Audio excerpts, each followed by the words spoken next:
A Tiger in the Kitchen is Cheryl Tan's first book about her learning more about her family's past while she learns her family's recipes. Although a narrative piece and not a cookbook, 10 recipes are explained in detail after the final chapter.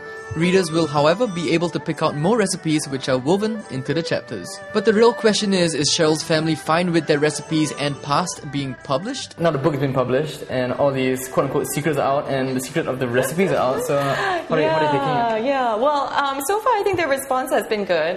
You know, one of my uncles emailed me after he read the book and he said, you know, it reminded me that I should be nicer to your grandmother. So, and I think, you know, that's you can't really fully appreciate the ups until you know the downs.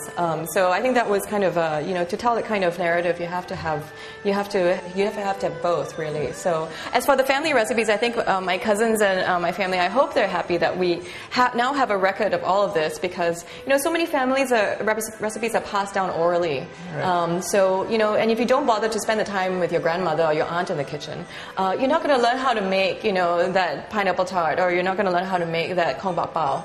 So, you know, it's great to have it all written down in one place so we can just pass it down from now on. Is it safe to say that this book has sort of like brought the family closer, maybe?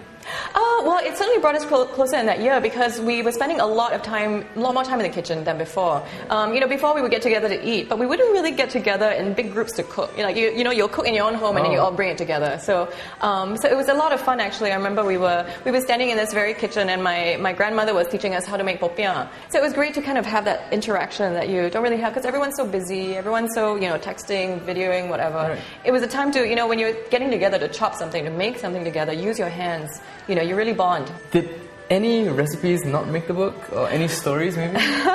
Plenty. No.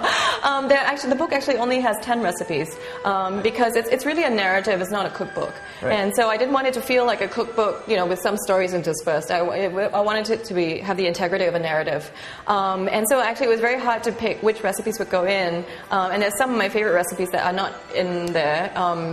Such as? Like my grandmother's gambling rice. And one of my aunts makes Hainanese chicken rice. So it was little things like that. But, you know, I tried to be... These recipes sort of like make appearance on your blogs, right? Yeah, and also actually if you read the narrative carefully, it's woven in. You can kind of tell how to make my aunt's Hainanese chicken rice just from... Because I kind of explain it. You know, I'm telling the story of us cooking together, but it's also like, you know, you can tell like, this is when the garlic goes in. You want to fry it until it's crisp, etc., etc. So if you read it carefully, it's all in there.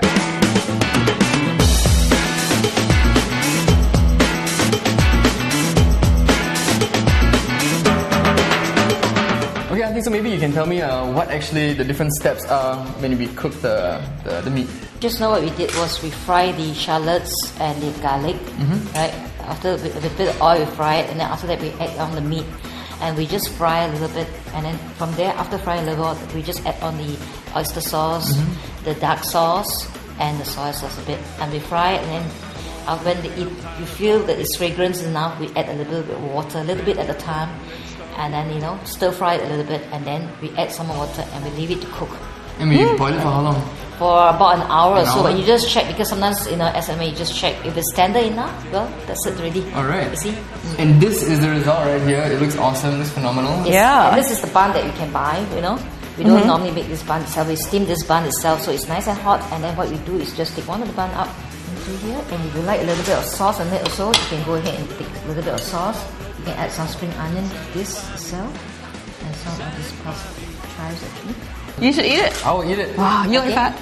Yes, I'll eat like the the fat. fat? I like the fat. Yeah. Alright, thank you so much for your time, Auntie. It's a pleasure. Cheryl, once again. Yeah, thanks.